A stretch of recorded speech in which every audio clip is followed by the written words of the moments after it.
inside the parking lot here. There was some neighbors who said that the door to the church had been barricaded. Yep. Is that correct? So the question was, neighbors had said that the door to the church had been barricaded. The shooter approached on one side of the church building, and on that side, at least two doors, it appears there had been like a 2x4 placed. So not all of the doors around the building, but on the side where the shooter did fire. And on the outside? On the outside, yes. And which side? The shootings related. Were there any explosives that were found? The question was there any explosives? There were reports of that. There were no explosives or improvised devices that we found. I do believe there was one, I guess you would call it a smoke bomb, like not an explosive, but a sort of a firework that would release smoke. And which side of the building? North, south, east, west? The side that is closest to us. Here, okay. On this side, yeah. Was this incident related? So at these nearby homes?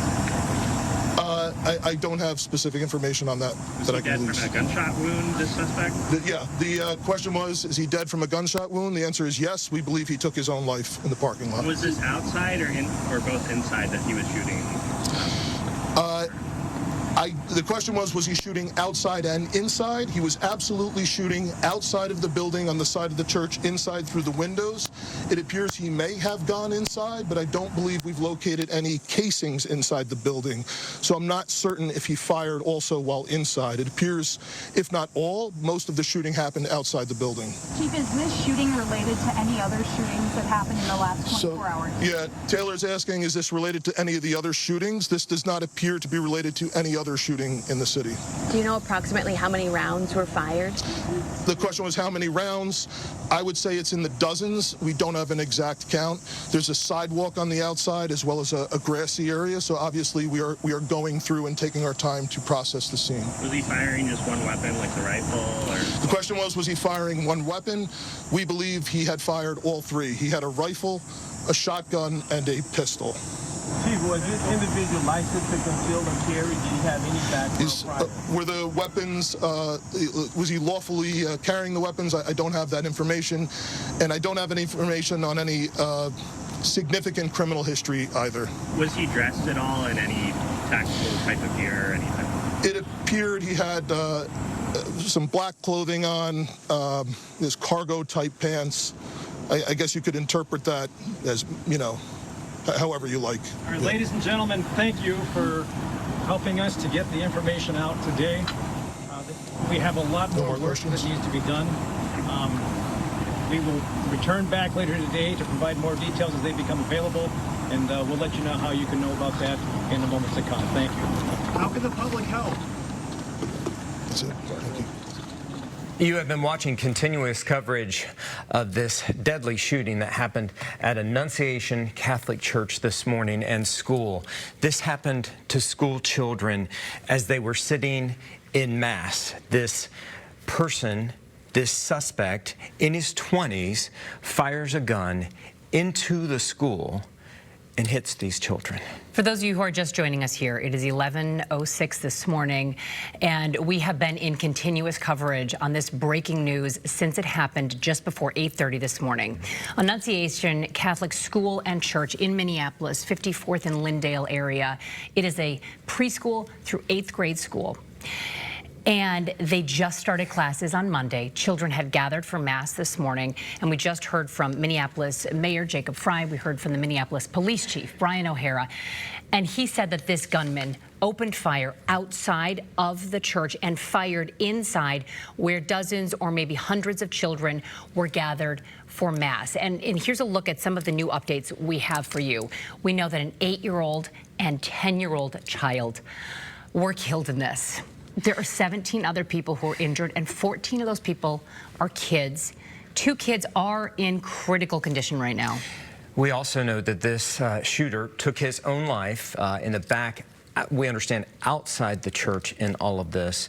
Our crews have been on this all morning long since we got the word at 8:30 that this started, and it is just one of those unimaginable things that people say it doesn't, you hope it doesn't happen here, and we continue to see this, and it has happened here in Minneapolis in a very small, quaint neighborhood in South Minneapolis. As a mother who just sent her kids off to a Catholic school this morning, I came in this morning, and it's overwhelming, as I'm sure it is for so many of you right now.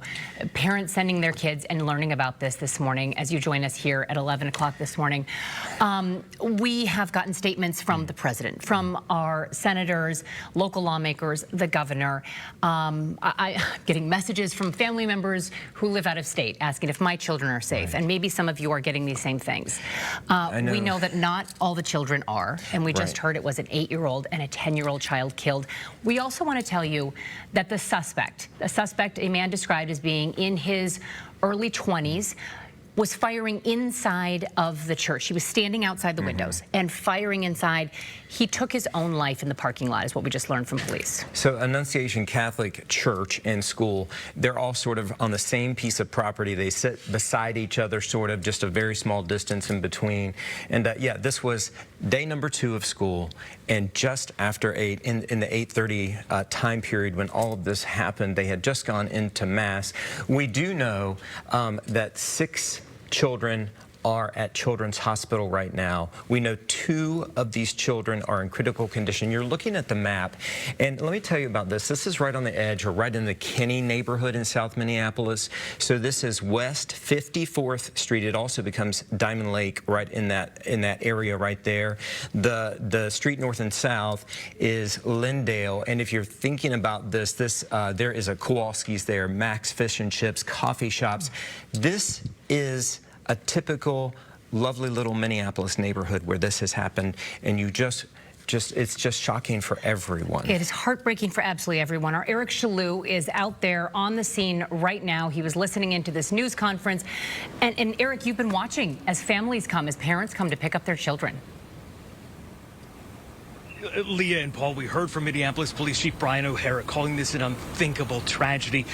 You mentioned I talked to some of the parents who came to pick up their children after getting that notification about the shooting at the school. One mom, there were so many tears in her eyes, but she was hugging her little daughter.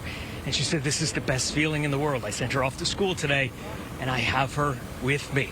Some of those families you heard from the police chief are not that lucky. Those 2 families that lost an 8-year-old and a 10-year-old sitting in the pews of church.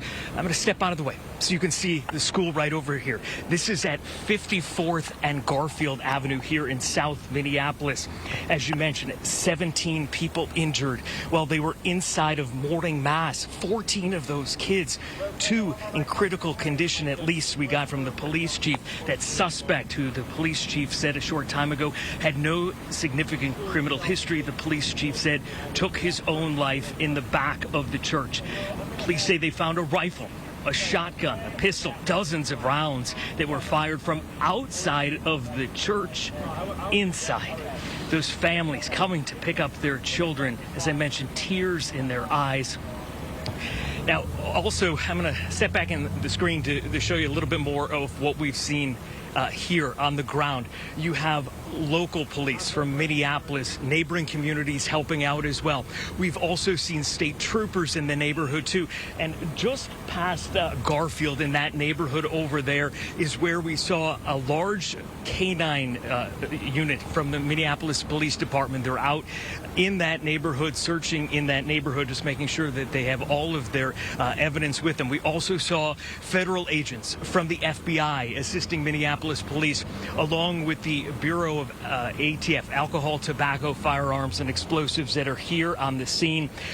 We do know from the Minneapolis Police Department this is still a very fluid situation as we try to gather new information at the scene, but just heartbreak in this one neighborhood and across Minneapolis today after this shooting, as these children were praying as their first week of school started here. Paul, Leah. Okay, yeah, first week of school, second day of school, and of course, 5 Eyewitness News, we continue to cover this extended breaking news. We sent the crews out to all of the places. Of course, we're at the scene. We are at the local hospitals where some of these children have been taken as well.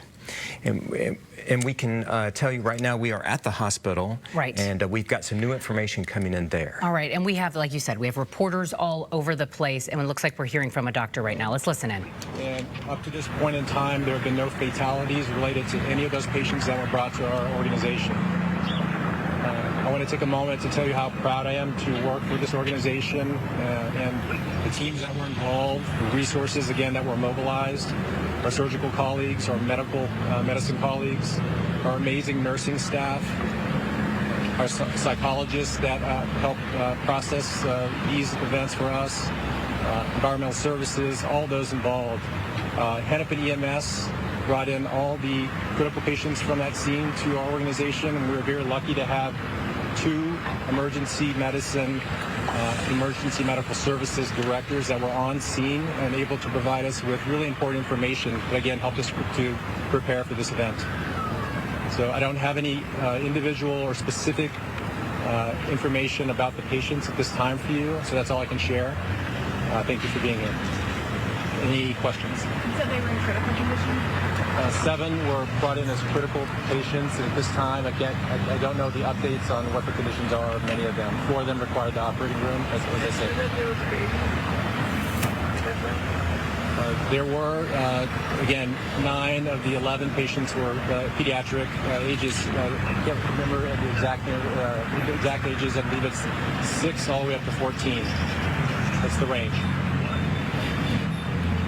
Can you tell us a little bit about what types of teams you had working this morning, how many people it takes to treat a scene like that?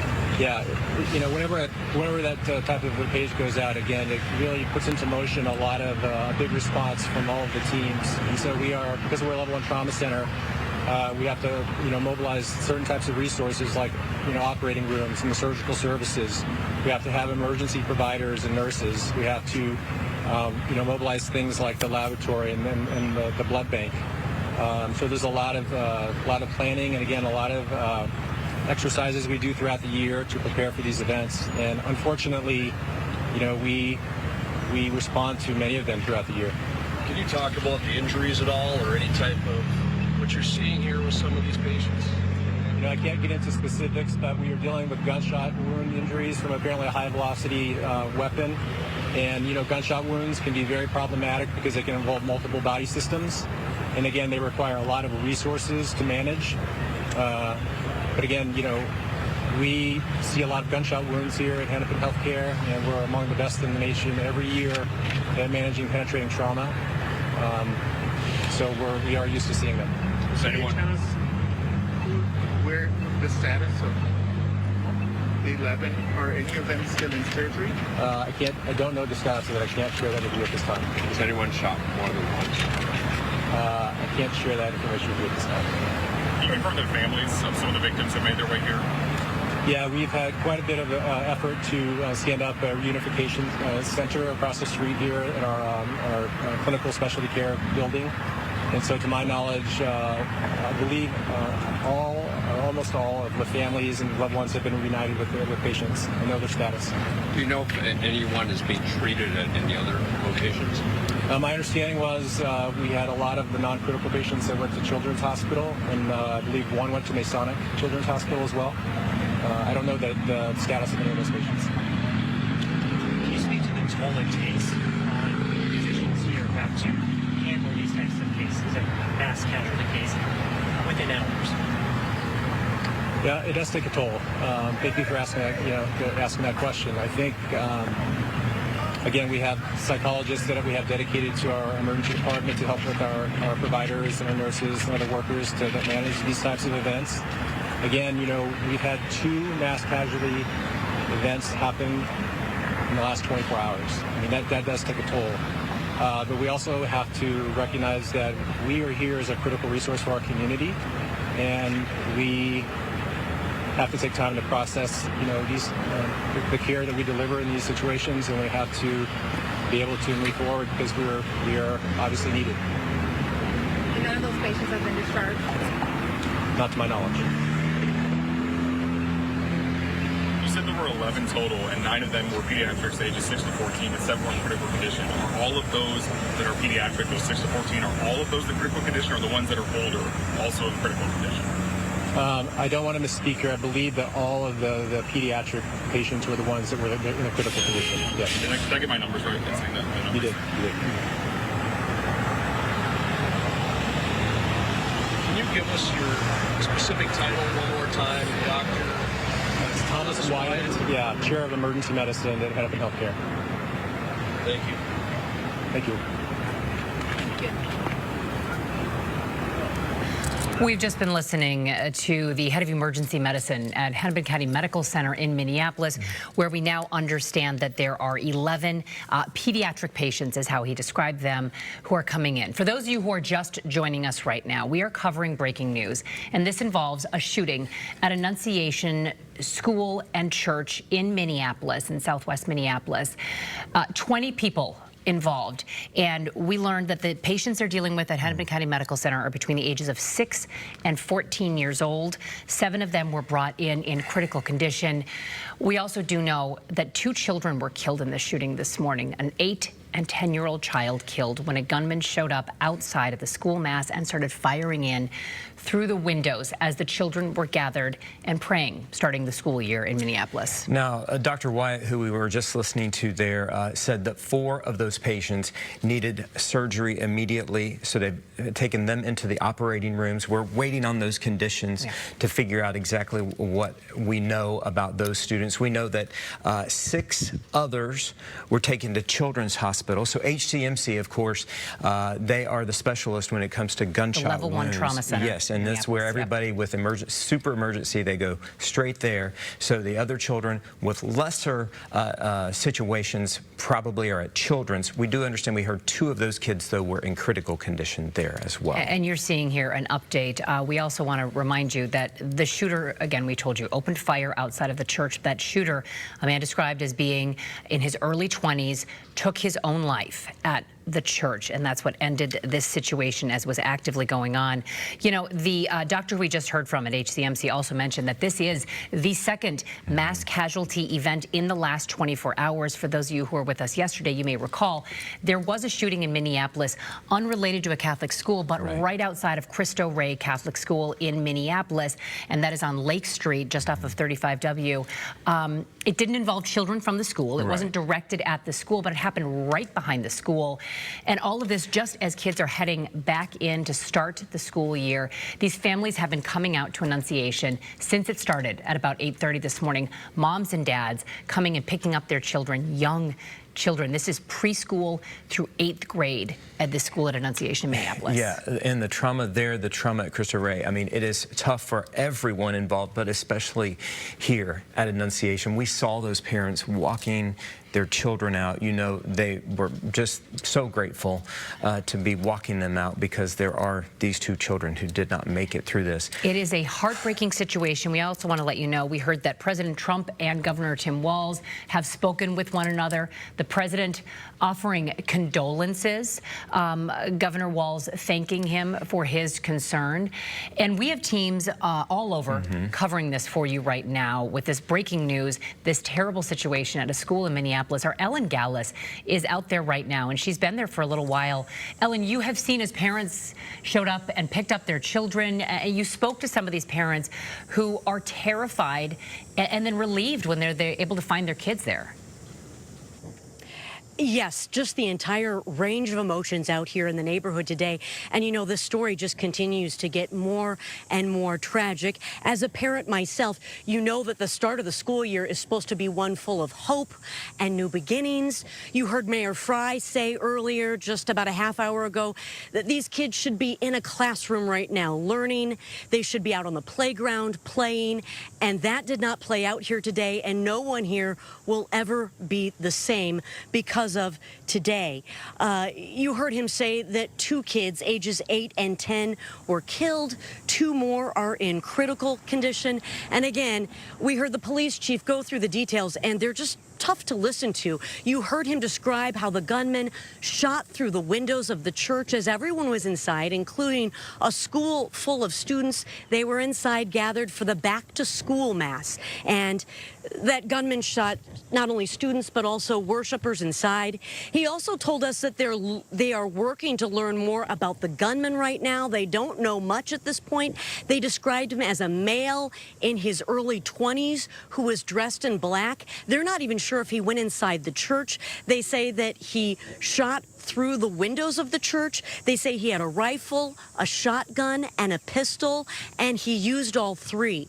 You also mentioned all the parents who rushed to the neighborhood, confused and scared and then grateful once they were able to pick up their kids. I spoke with one mom who said her boss drove her here as soon as they heard the news. She said she prayed the entire way here, hoping her daughter would be okay. She said they had all the kids lined up, ready for reunification with their parents and caregivers. And she said she told herself, please let my daughter be in that group. Please let my daughter be in that line. And she was. Her daughter also spoke with us, who's a 5th grader, and said that she heard the shots fire out during church and that they were rushed down to a preschool classroom. That little girl said that she prayed the entire time, and she said she's so grateful to be with her mom. She is so grateful to feel safe now at this point. And she said she thinks that God was watching over her today, and she thinks that her guardian angel was watching over her today. So again, just the gamut of emotions here in this neighborhood, from fear, confusion, anger, grief, to also relief here tonight, guys. Ellen, let me ask you a question, because as you described this scene, you were telling us earlier that you actually live pretty close to this area, and you started to see things happen on what was just a normal day. Yeah, that's right. I live just about a mile away from here and know a lot of the families who attend this school. And as I arrived on the scene here this morning, I was still several blocks away, and there certainly was a mood or a feeling here today. You could just tell that something had gone terribly wrong. Everything was quiet and very somber, and I was still half a mile away from the school, and you could start seeing families and people and kids and caregivers clustered on the street corners, checking their phones, wiping tears away from their faces. So it's one of those cases where a picture speaks 1,000 words. You really didn't need words to know that something tragic had happened here today. Absolutely tragic. Our Ellen Gallas reporting there live at the scene, and we thank you for that. Our Bailey Hurley has also been out here all morning long since it happened. 8:30 this morning is when all of this started. Bailey Hurley rushed over to the area as we had heard that there were police. When I was driving in this morning around 8:30, siren after siren going down 35W as this response, not just from Minneapolis police, but multiple agencies in the area, including the BCA and the FBI. And Bailey Hurley, you were out here. You're talking to families. You were hearing from the mayor of Minneapolis, from the police chief as well. That's right, Leah and Paul. The mayor and the police chief called this a deliberate act of violence against these children. Ellen also said it there. The mayor said these kids, they should have been on the playground. They should have been playing with their friends. They should have been learning in the classroom. Instead, they were praying. They were celebrating the first week of class when they were shot by that gunman who police say was outside of the building, shooting into the window, shooting those kids as they were just sitting and praying in the pews. Police again saying that that gunman used 3 different firearms in this senseless act, a rifle, a shotgun, as well as a pistol, before taking his own life. The chief calling him a coward. Again, that suspect taking his own life in the back of the church here. Now, something that's been on a lot of minds, I've gotten so many questions already, is how can we help? Well, the city does say that there is a resource center that is being set up as we speak for all of the families who are affected, not just those who were injured in this or had their children killed in this, but all of the families who go to Annunciation School and church. There is a resource center that is, again, currently being set up. Any more information on financials, meal trains, things like that, how the community can wrap their love and support around these families, that is all being set up as we speak. More information on the trustworthy places that you can give your money and give your time will be coming up sometime later today, we're expecting. But Leah and Paul, I want to go back to when I first got here on scene. I spoke with a woman. She was just standing here in the street with her child. I asked if her children go to the school here, and she said no, but her niece and nephew do. She says that it was 15 minutes of pure terror until she finally learned that her niece and nephew were okay. And she says that her husband is actually a firefighter for the city of Minneapolis. He got that call about 8:30, and they live so close to Annunciation School and Church that he ran out of the house with all of his stuff on, just ready to help as quickly as he could. She says that her brother-in-law is also a firefighter with Minneapolis, also lives close and did the same. It was his children, her brother-in-law's children, who were at the school. Her niece and nephew, again, the oldest age at this school is 8th grade. I'm not sure of the ages of her niece and nephew right now, but they were very young, and she says, thank God they are okay, and she's praying for all of the other families impacted by this. We've seen a lot of relief on families. We've seen a lot of panic on families out here this morning, throughout most of the morning, Leah and Paul. And oh, we do have this shot of the woman that I'm talking about here, if we can play this for you right now. My husband's a firefighter, and he got a phone call this morning and said that there was a incident at Annunciation, and that's where my niece and nephew go to school. So we live nearby, so he just took off on foot. And my brother-in-law is a firefighter too, and it's his kids that go to Annunciation. And thankfully, we heard about 15 minutes ago that they're safe. But it's so awful, and it's so scary. And I just am really proud of my husband and my brother-in-law for just running into the danger. And I just pray for the community.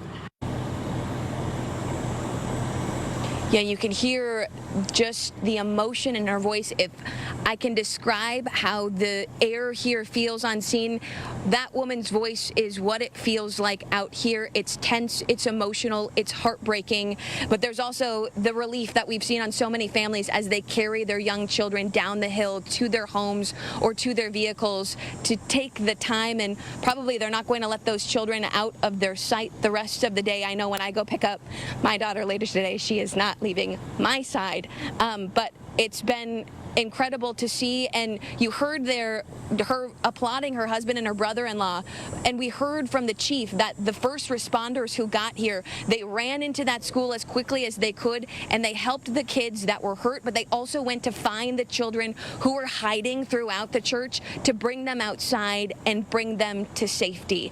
There's a lot of stories to be told of the heroic acts and all that happened here, Leah and Paul. We're just beginning to hear the start of all of this. Okay, it is shocking. It is sad. Bailey Hurley, thank you. So it's 11:30. We do want to kind of reset and kind of bring you up to speed if you're just tuning in. There's been a shooting that happened at 8:30 this morning at Annunciation Catholic Church. We know that 20 children were injured. 2 of them killed, an 8-year-old and a 10-year-old. There were 17 others that were injured, and 14 of those were children.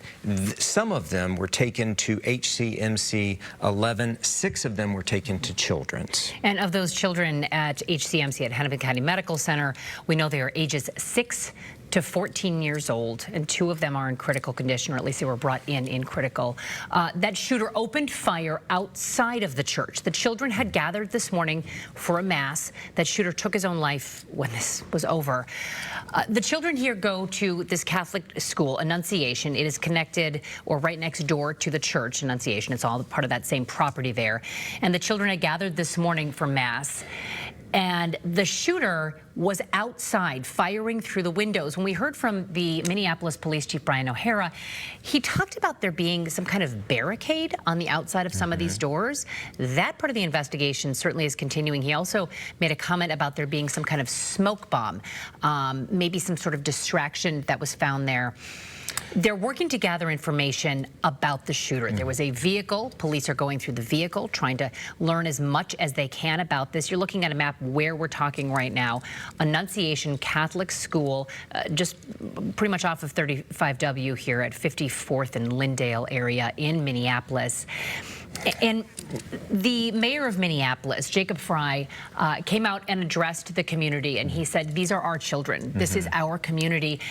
And he also said thoughts and prayers are not enough. He said the children were literally praying when this happened. It's just unimaginable, and that this happened outside of the church, shooting in to the pews where these kids were sitting. It sounded like, as we were listening about this barricade that you were mentioning, that this was maybe some 2x4s or something on the outside that was put where this shooter was shooting. Something that we haven't mentioned here for a moment is this shooter, we do know, was in his early 20s. We heard from police that he has no known criminal history with them, so they're sort of researching that. And when asked if he may have been a student or had been a student at the school, the Minneapolis police chief was not aware that he was, but again, this is very early in the investigation, so they're working on finding out a lot of these details right now. They don't have all of them yet. Now, our team is working the phones back here. We're looking through the internet on the suspect as well. We've got people on that. We've got people out in the field. That does include Bailey Hurley, and who we just heard from. And then we've got Eric Shalou out there very close to this scene as well. Eric, we see the crime scene tape